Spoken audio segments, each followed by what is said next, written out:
제가 조금 전에 생각을 해봤더니 맨 처음에 영광교회를 제가 언제 처음 와봤나 생각해 보니까 아마 1983년도였던 것 같아요. 제가 밥존스 신학교에 학생으로 있을 때 학교의 그 졸업식을 영광교회에서 했거든요. 그래서 졸업식 때문에 와봤던 것 같은데, 그러고 보니까 횟수로 보면 벌써 40년이 넘었어요. 제가 여러분들하고 1대1로 이렇게 접촉해 본 적은 많이 없었지만 여러분과 인연이 그렇게 오래됐습니다. 그리고 이렇게 눈이 오고 추운 겨울을, 크리스마스를 한국에서 보낸 게 수십 년 만에 보내잖아요. 지난주에 저희 작은 아들이 2부 예배에 같이 동참을 했었는데, 그 아이가 이제 어저께 떠났어요. 그러면서 가기 전에 눈을 그렇게 보고 싶다고 그러더니 기어코 보고 갔어요. 지난 금요일 날 눈이 와서. 여러분들 한결같은 그런 충성됨 그리고 섬김에 대해서 정말 여러분들을 존경하게 됩니다. 정말 감사합니다. 제가 호주에 갔을 때 거기에 있던 그 장로님, 이제 그 이후에 장로님이 되신 분인데요. 장로님께서 이렇게 말씀하셨어요. 목사님께서 우리 호주에 온 것을 하나님의 뜻으로 제가 여깁니다. 그러니까 저는 무슨 일이 있더라도 목사님이 주의 일을 하려고 하는 한 제 있는 힘을 다해서 목사님을 돕겠습니다. 그러니까 목사님의 마음속에 있는 주님을 향한 일들을 마음껏 한번 해보십시오. 저에게 그렇게 말씀해 주셨어요. 그래서 그분이 한결같이 저를 지금도 위해서 기도하시고 같이 동참하시면서 은퇴 장로님이 되셨는데, 오늘 그분이 제가 없는 대신에 저희 교회에서 설교를 해주셔요. 그런 한 분의 충성된 그런 일꾼으로 인해서 제가 힘을 얻게 되고 또 더 많이 하게 되는데, 여러분들의 충성됨은 수십 년간 그렇게 한결같이 왔잖아요. 얼마나 감사한지 몰라요. 정말 참 고맙습니다. 여러분들은 정말 존경을 받아 마땅한 그런 분들이라고 생각합니다. 참 감사합니다. 기독교인이 아닌 사람이라도 교회 다니는 사람들은 예수 그리스도를 믿는 사람들이라고 하는 걸 대부분 다 알고는 있지요. 근데 제가 진짜 다니면서 예수 그리스도, 예수님이라는 이름을 한 번도 들어본 적이 없다고 하는 사람들을 많이 만나봤어요. 여러 나라들에서요. 그걸 보면 아직도 그분의 이름이 선포되어야 할 곳이 많이 있습니다. 예수님이 누군지도 모르고 또 친구 따라서 교회를 가본 적이 있는 사람도 있겠고 없는 사람도 있겠지만은 크리스마스, 이 성탄절은 모든 사람들이 자연스럽게 즐기는 축제일이 되었습니다. 우리는 성탄절의 의미가 세월을 따라 많이 변질되었다고 하는 것도 알고 있고, 그리고 성탄절을 단지 교회 안에서만 지켜지는 것이 아니라 세상의 많은 사람들이 이것을 즐기는 날로 보내고 있다는 것도 알고 있습니다. 더 이상은 성탄절의 기독교적인 개념만 그렇게 존재하는 것이 아니라 사람들이 즐거운 휴일의 개념을 가지고 있음을 우리가 인정해야 됩니다. 기독교의 색채가 빠진 축제를 하는 공휴일의 개념이라고 하면 아마도 정확할 겁니다. 쇼핑센터는 1년 중에 이맘쯤이 가장 바쁘고 모두가 이날은 즐겨야 한다는 생각을 합니다. 장사하는 분들에게 들어봤더니 이 성탄절 이 기간은 놓쳐서는 안 되는 그런 기간이고, 젊은 남녀들과 어린이들은 기대에 차서 기다리는 그런 시간이기도 합니다. 왜 그렇게 되었겠습니까? 사람들은 성탄절에 도대체 어떤 이유 때문에 그렇게 마음에 들뜨고 흥분된 상태로 지내게 되었을까요? 많은 사람들이 이런 질문에 대해서 여러 가지 답변을 제시합니다.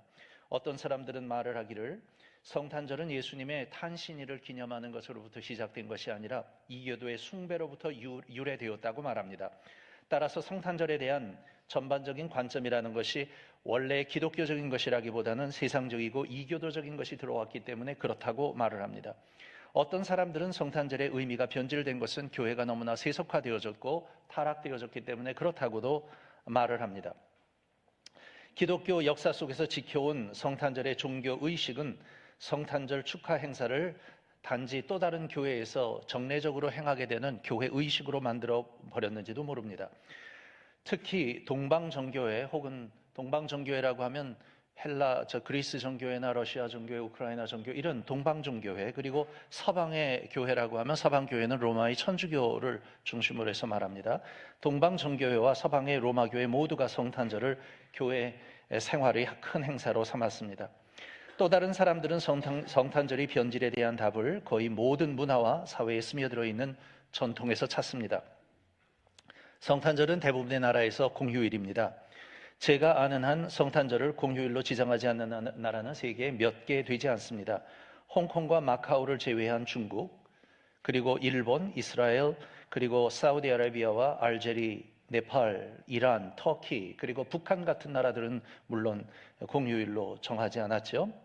사우디아라비아나 이란 혹은 오만, 아랍에미리트 같은 이슬람이 주된 국가에서조차도 성탄절이 국경일은 아닐지라고 할지라도 기독교인들이 그날 교회에 참석하고 어떤 행사들을 하도록 허용하는 것이 대부분입니다.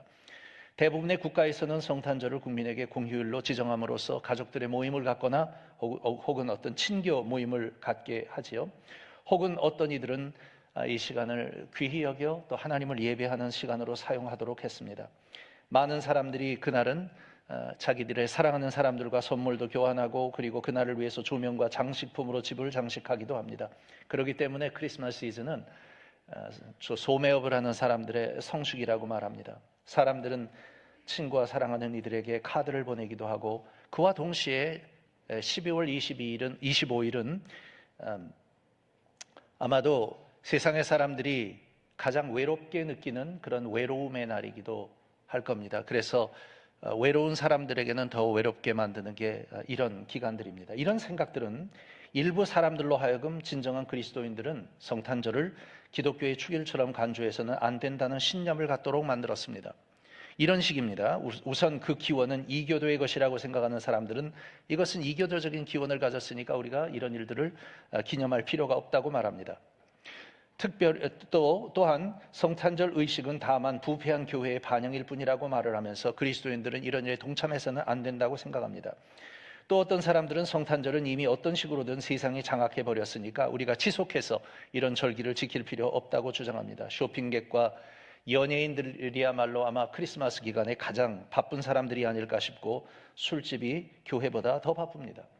왜 우리가 이 일에 동참해야 합니까? 그렇게 질문합니다. 따라서 신실한 그리스도인들 가운데서 어떤 사람들은 성탄절을 특별한 예배의 날로 지키는 것에 대해 크게 반감을 느끼고 그런 자기들만의 그런 생각들을 지키고 유지하는 그런 사람들이 있습니다. 그런 사람들 경우에는 상당히 많은 사람들이 자기들의 생일날조차도 기억하지 않는 것이 기독교적인 것이라고 생각하는 조금 더 급진적인 생각을 가진 그런 사람들도 있습니다. 저는 물론 그 사람들의 신념을 존중하고 그리고 그들의 마음을 충분히 이해합니다. 이러한 말씀과 함께 저는 오늘 우리가 성탄절을 기념하는 것은 하나님을 예배하고 예수 그리스도께서 이 세상에 오셨으며 우리는 그가 육체로 이 세상에 오신 일을 기뻐함과 동시에 선포하려는 목적으로 인하여 성탄절을 즐기는 것이 참 좋은 것이라고 생각합니다.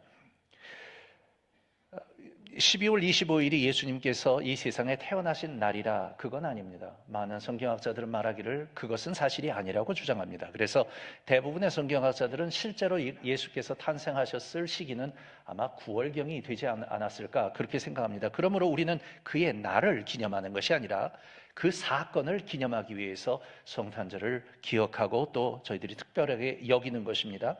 이날 예수 그리스도의 탄생의 의미를 선포하고 우리의 신앙을 다시 한번 고백해보고 그리고 성도 간의 교제를 더하기 위하여 모입니다.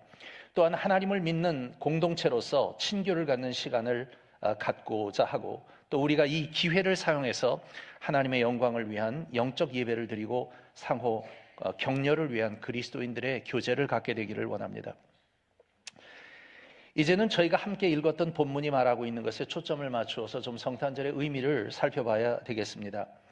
예수 그리스도의 탄생에 관한 이야기는 기독교 신앙에서 아주 중요합니다. 그것은 그의 탄생이 기독교와 성경 신앙의 특별한 여러 가지 진리를 드러내고 있기 때문에 그렇습니다. 몇 가지 예를 한번 들어보죠. 예수님의 탄생은 곧 그가 사람이었음을 증명합니다. 사람이 아니었으면 그가 탄생했다는 말을 하지 않겠죠. 우리는 성경에서 가장 큰 신비들 중에 하나에 대해서 이야기하고 있는 것입니다. 예수님은 하나님이시지만 사람이십니다. 그분의 출생이 그것을 증명합니다. 한 인격이지만 그에게는 신성과 인성의 두 가지 본성이 있습니다. 그것이 어떻게 가능할 수 있겠습니까? 그분의 탄생을 통해 예수님은 하나님, 사람이라고 불리워집니다. 하나님 한 분, 사람 한 분, 그래서 두 분이 아니라 하나님, 사람, 그래서 한 분이 되셨습니다. 예수님의 탄생은 또한 두 번째로 그가 육신으로 계셨다는 사실을 암시해주고 있습니다. 우리와 같이 육신으로 오셔서 우리와 한결같이 우리와 같은 시험을 겪으셨던 분이십니다. 요한일서 4장 1절로 3절에서 이렇게 말했습니다. 사랑하는 자들아, 영들을 다 믿지 말고 오직 영들이 하나님께 속하였나 시험하라. 많은 거짓 선지자가 세상에 나왔음이니라. 하나님의 영은 이것으로 알지니 곧 예수 그리스도께서 육체로 오신 것을 시인하는 영마다 하나님께 속한 것이요 예수를 시인하지 아니하는 영마다 하나님께 속한 것이 아니니 이것이 곧 적그리스도의 영이라 오리라 한 말을 너희가 들었거니와 이제 벌써 세상에 있느니라.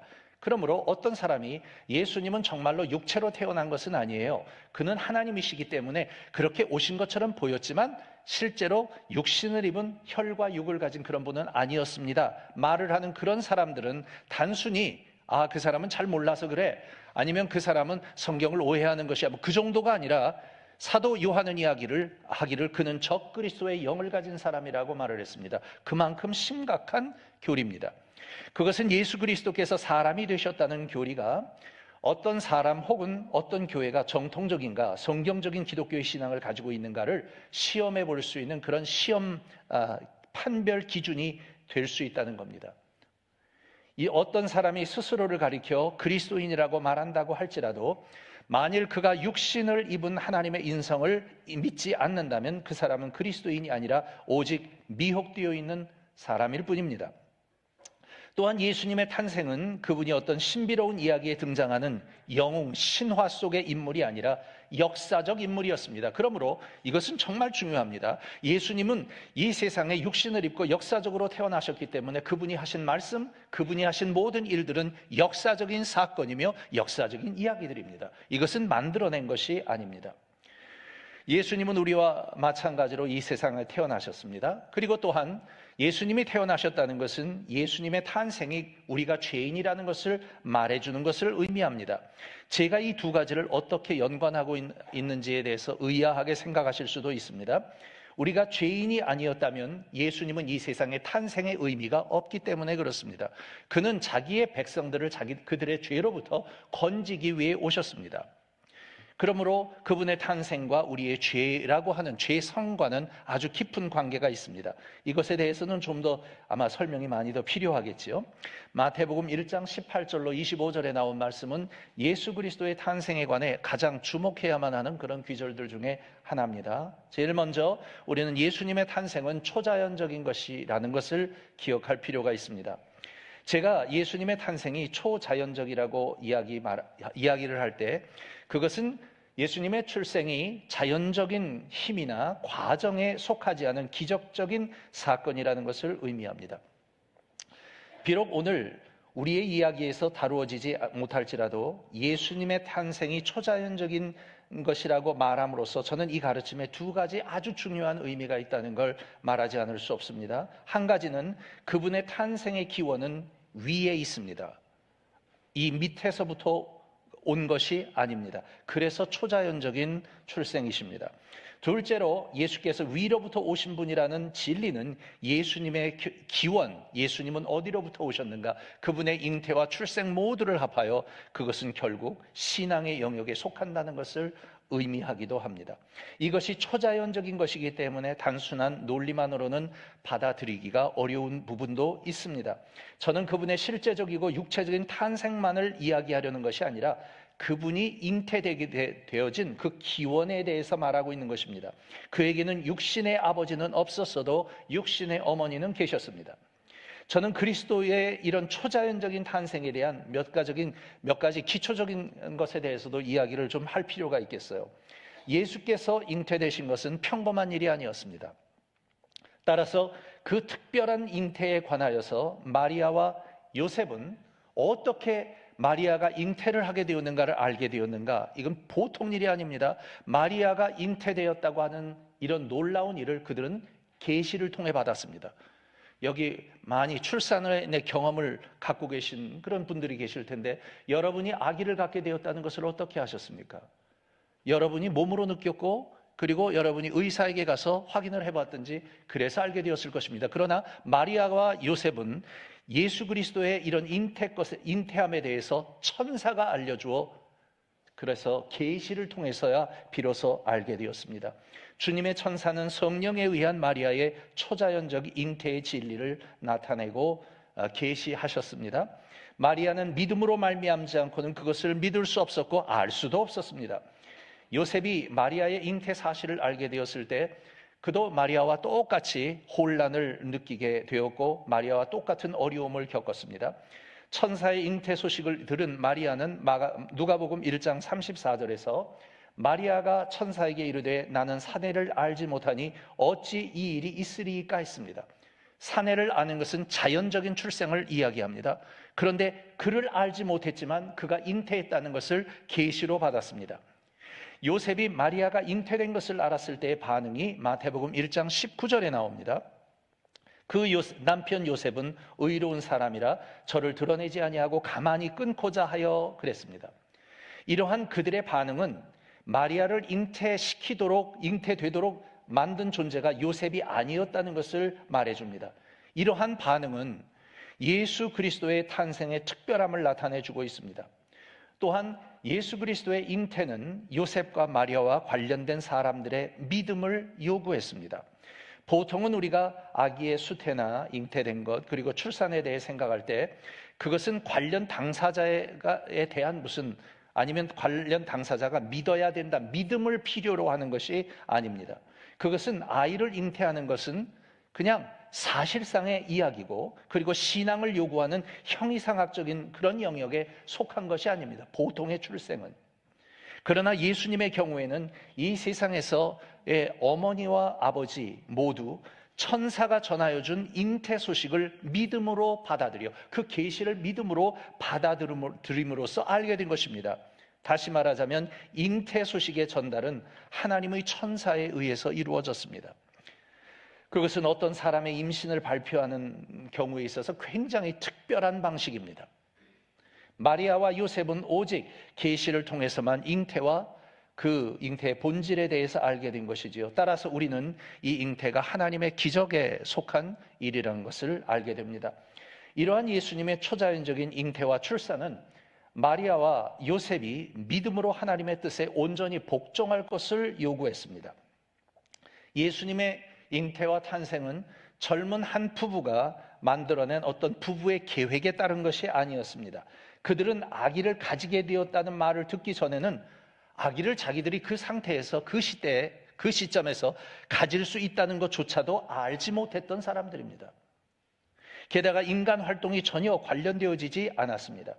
이 말은 예수님의 탄생은 인간의 의지보다 더 높은 의지를 통해 주어진 것이었고 그것은 곧 초자연적인 하나님의 의지를 따라서 이루어진 것이라는 것을 의미합니다.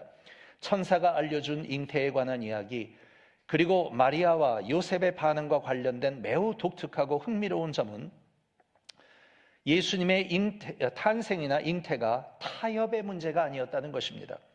마리아와 요셉에게 요구된 것은 오직 이것을 하나님의 뜻으로 받아들이라는 것이었습니다.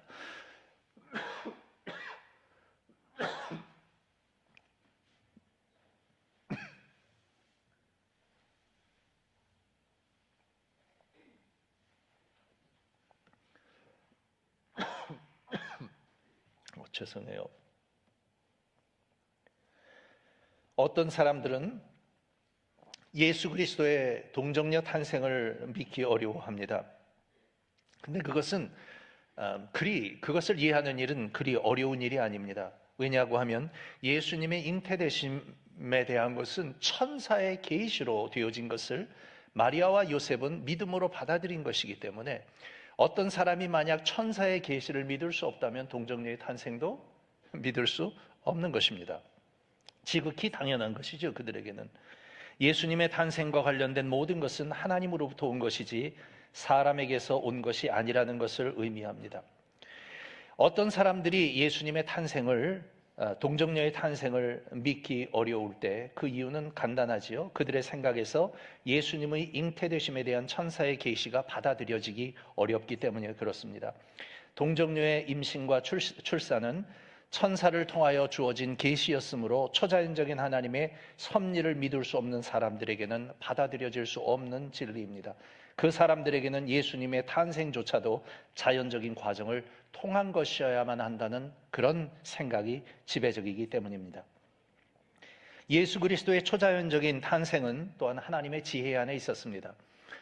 마태복음 1장 22절로 23절에 보면 이렇게 말합니다. 이 모든 일에 된 것은 주께서 선지자로 하신 말씀을 이루려 하심이니 가라사대 보라 처녀가 잉태하여 아들을 낳을 것이요 그 이름은 임마누엘이라 하리라 하셨으니 이를 번역한즉 하나님이 우리와 함께 계시다미라 했습니다. 예수님의 탄생이 잉태됨이 하나님께는 놀라운 일도 아니고 우연한 일도 아니지요. 여기 나오는 조금 전에 읽어드렸던 두 귀절을 보면 예수님의 탄생은 오래전부터 계속해서 지속적이고 반복적으로 언급되어 왔던 것들로서 하나님께서 그의 선지자들을 통하여 계속하여 해주셨던 말씀이었습니다. 그것은 예수님의 초자연적인 탄생이 하나님에 의하여 설계되어지고 오래전에 이미 계획되어진 것이었음을 알게 되죠. 말하고 있습니다. 그것은 하나님께서 말씀하시는 것은 언제나 참되다는 것을 가리키고 하나님의 말씀의 성취는 그분의 말씀에 대한 우리의 믿음을 더 굳건하게 세워줄 뿐입니다. 또한 예수님의 초자연적인 잉태됨과 그리고 출생은 구약에서 말씀하고 있는 증언입니다.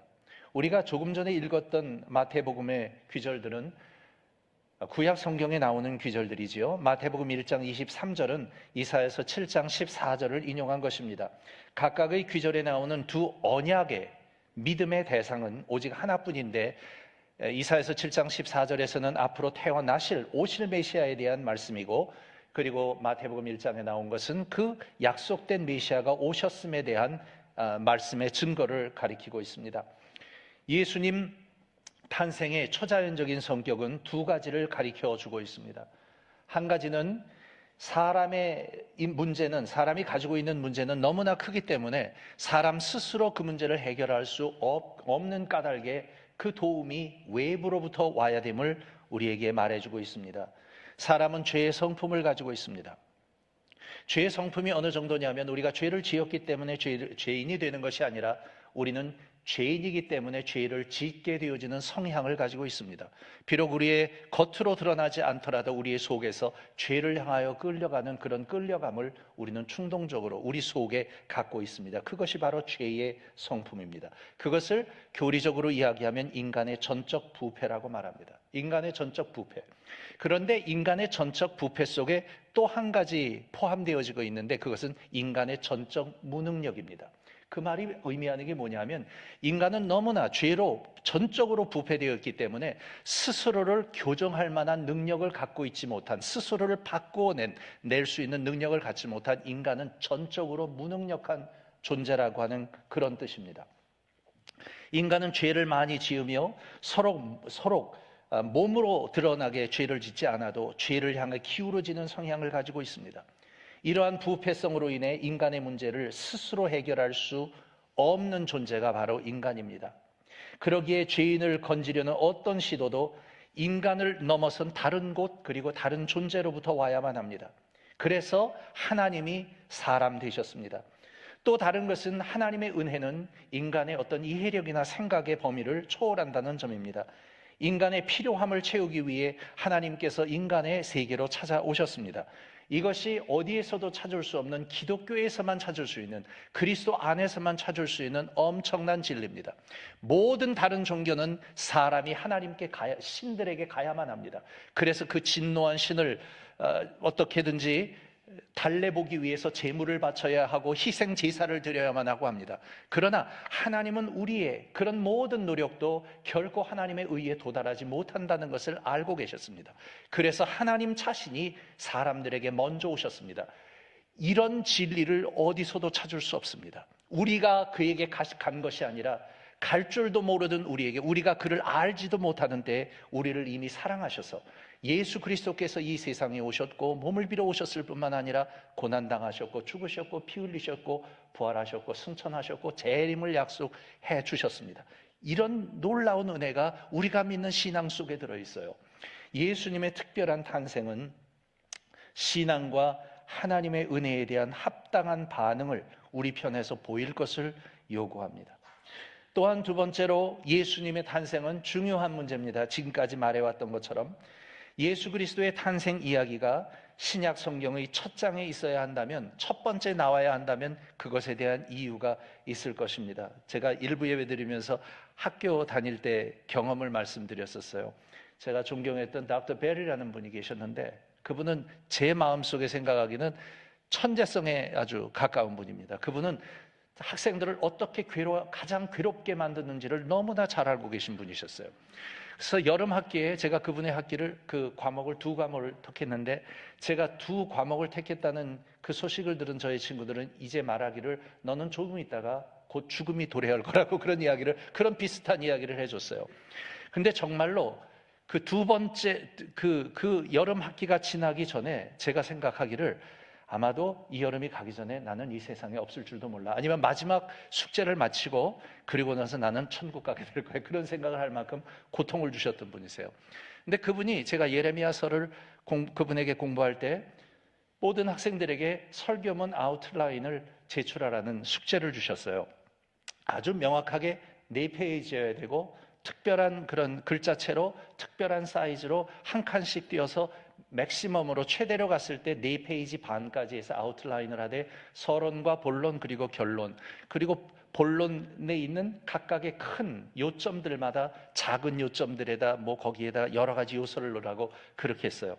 그래서 죽으림을 다해서 설교문 아웃라인을 만들어서 제출을 했습니다. 그랬는데 이걸 하나하나 가지고 이제 학생들에게 이야기를 하는 거예요. 근데 그분이 저를 불러서 이야기하기를 너는 서론과 본론의 큰 4가지의 요점들을 가지고 있고 결론을 내렸는데, 내가 너에게 묻고 싶은 것은 왜 첫 번째 요점은 첫 번째 자리에 있어야 되고 두 번째 요점은 두 번째 있어야 되고 세 번째 요점은 세 번째 있느냐? 왜 두 번째가 첫 번째나 세 번째로 가지 않고 세 번째가 첫 번째나 두 번째로 오지 않고 왜 첫 번째는 첫 번째, 두 번째는 두 번째, 세 번째는 세 번째에 가 있어야 되느냐?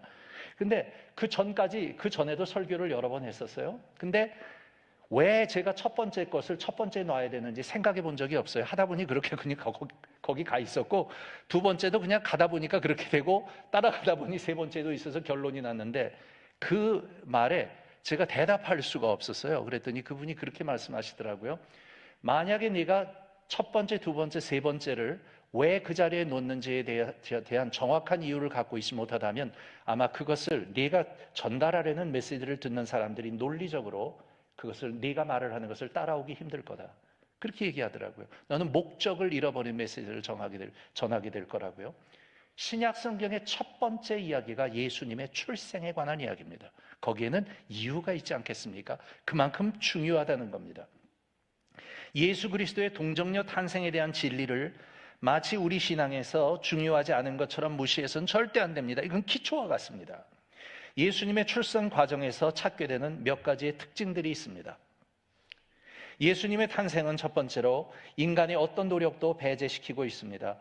마태복음 1장 18절에서 예수 그리스도의 나심은 이러하니라 그 모친 마리아가 요셉과 정혼하고 동거하기 전에 성령으로 잉태된 것이 나타났더니 했습니다. 이 구절을 보면 모친 마리아가 성령으로 잉태된 것이 나타났으니, 잉태된이라는 말은 자기가 액티블리 하는 능동성이 아니라 수동태로 나옵니다. 되어진 것입니다. 여기서 우리는 잉태의 본질을 알 수 있습니다. 마리아는 이 잉태에 있어서 어떤 적극적인 동참되어진 것이 없었습니다. 그러함에도 불구하고 아기를 가지게 되었습니다.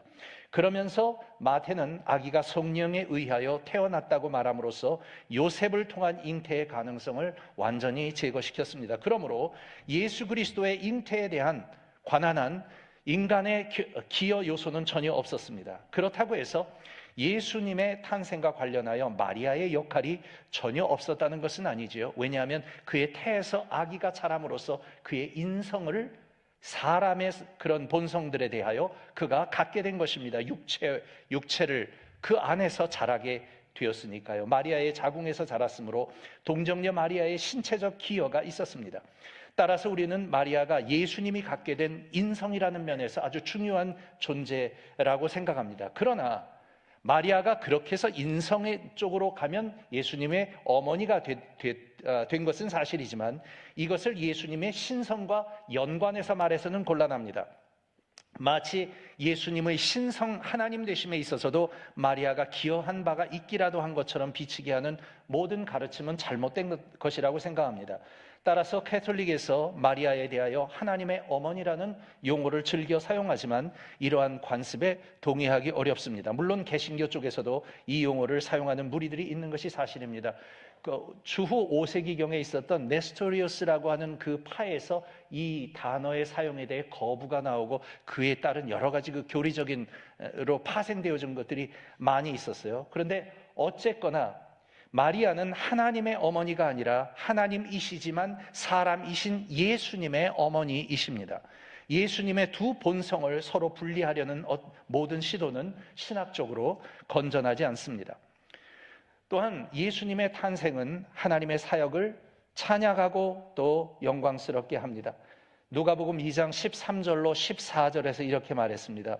호련히 허다한 천군이 그 천사와 함께 있어 하나님을 찬송하여 가로되 지극히 높은 곳에서는 하나님께 영광이요 땅에서는 기뻐하심을 입은 사람들 중에 평화로다 하니라 했습니다. 우리는 거룩한 삼위일체 하나님이 예수님의 탄생을 통해서도 나타난다고 생각합니다. 예수님은 태어나게 되실 이제 하나님의 아들이시고 그리고 또한 성령님은 마리아를 잉태하게 해주신 주된 행위자이시며 아버지 하나님은 선지자들을 통하여 메시아의 탄생에 대한 말씀을 하셨고 계획하신 분이십니다. 다른 어떤 사람, 어떤 존재라도 예수님께서 성육신하셨다는 이런 기적에 대해서 자기가 어떤 관련이나 공헌이 있는 것처럼 연관되어져서는 절대로 안 됩니다. 요셉이 마리아가 아기를 갖게 되었다는 것을 알게 되었을 때에 그는 마리아와의 관계를 끊고 싶어 했습니다. 왜냐하면 논리적으로 보고 육체적으로 볼 때 그 아기는 자기의 아기일 수 없었기 때문이지요. 그러나 그것이 허락되지 않았습니다. 그는 예수의 탄생 이야기에서 주인공 중 한 명이지만 수동적인 역할이 주어진 것이지요. 그에게 필요했던 것은 주께서 그에게 해주신 말씀을 듣고 따르는 것이었습니다. 그것은 예수께서 인간 아버지 없이 마리아를 통하여 태어났다는 것을 증명합니다. 동시에 동정녀를 통한 예수님의 탄생은 그리스도인들의 믿음이 아래로부터 온 사람이 만들어낸 사람으로부터 온 것이 아니라 하나님으로부터 온 것임을 우리에게 설명해 줍니다. 사람들은 그렇게 말해요.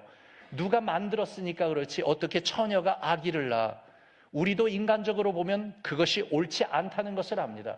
그러나 그것이 진리로 나와 있고 그 진리를 우리가 믿을 때 그것은 믿음으로 믿는 것이지요.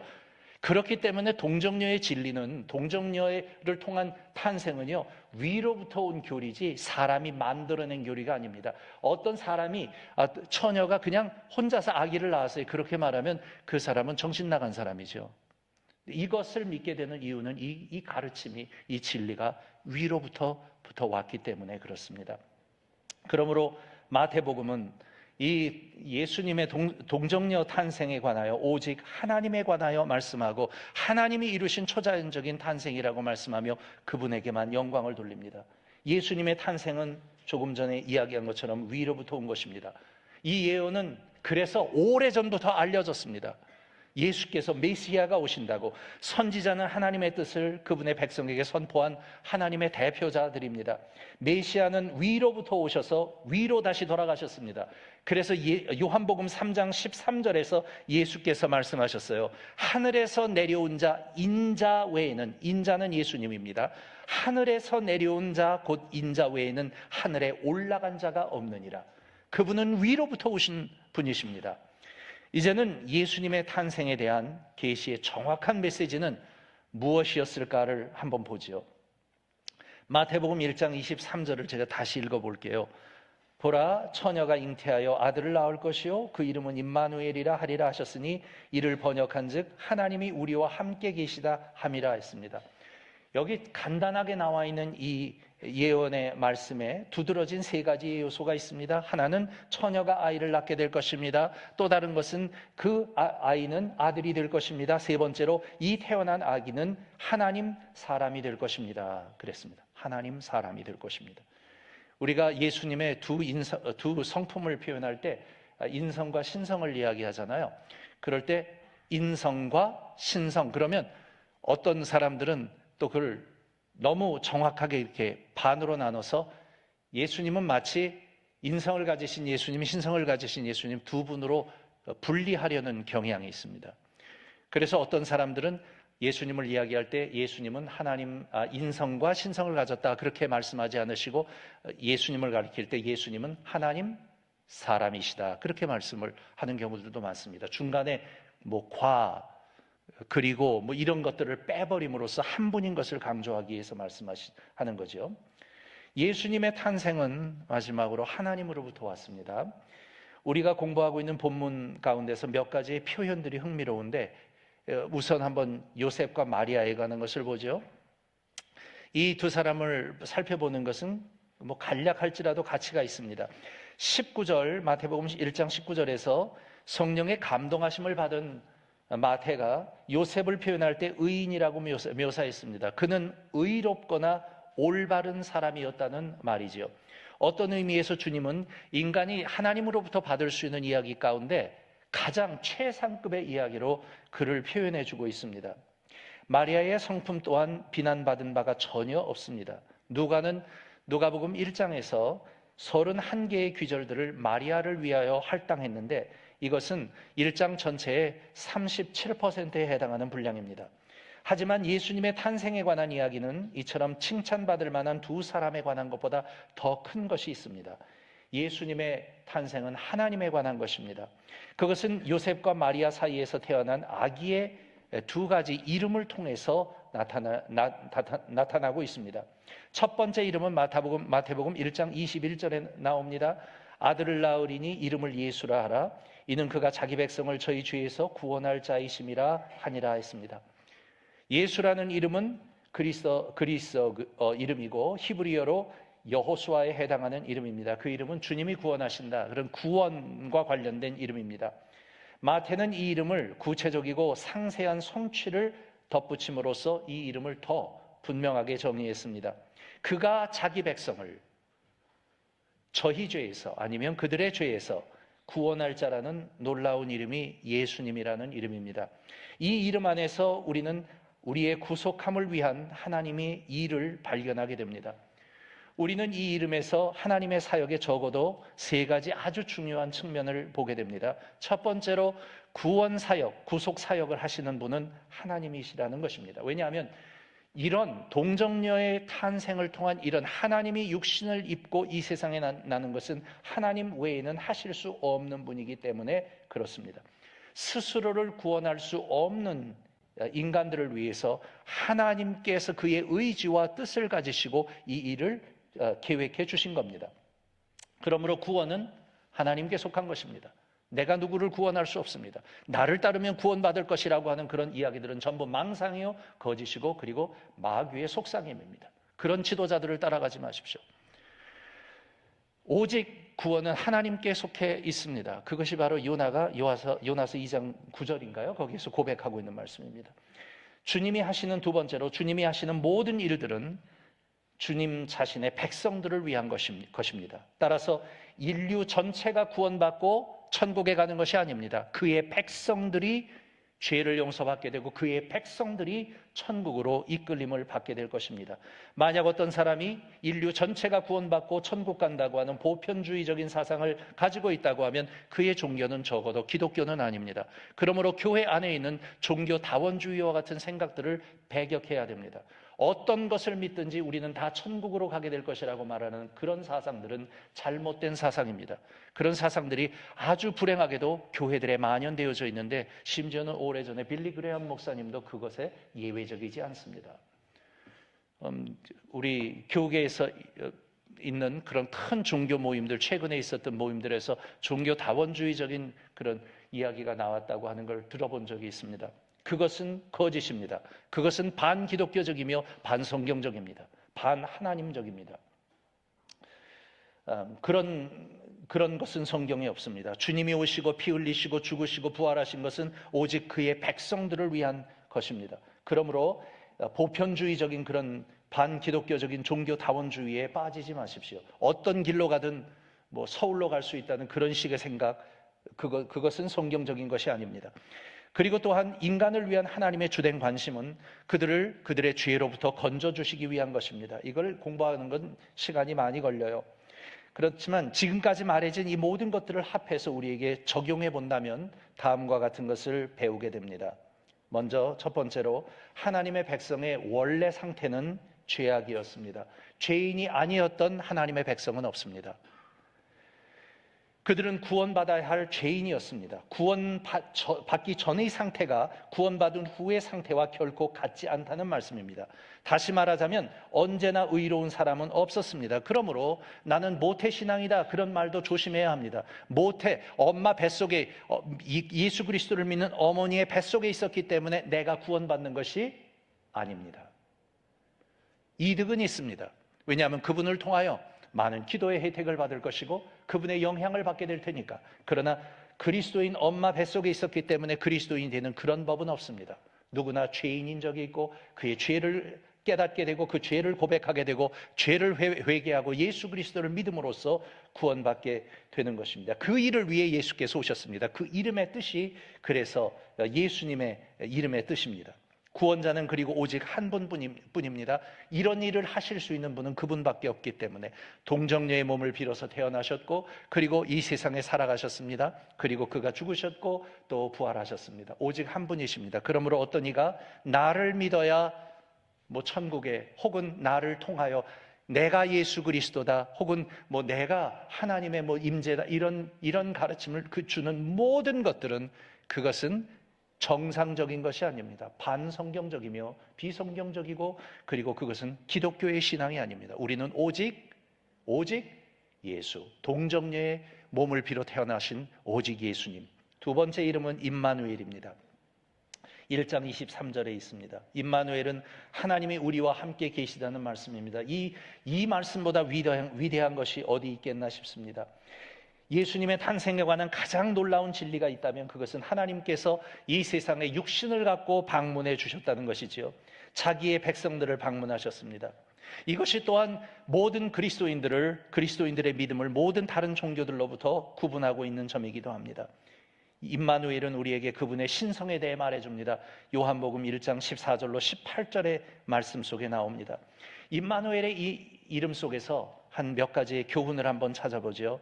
제일 첫 번째는 하나님은 더 이상 우리와 멀리 떨어져 계신 분이 아니시라는 것입니다. 우리와 함께 계십니다. 우리 안에 내재하십니다. 우리가 울 때도 하나님이 없기 때문에 우리가 우는 것이 아니라 하나님이 우리 안에 있기 때문에 울어도 위로가 됩니다.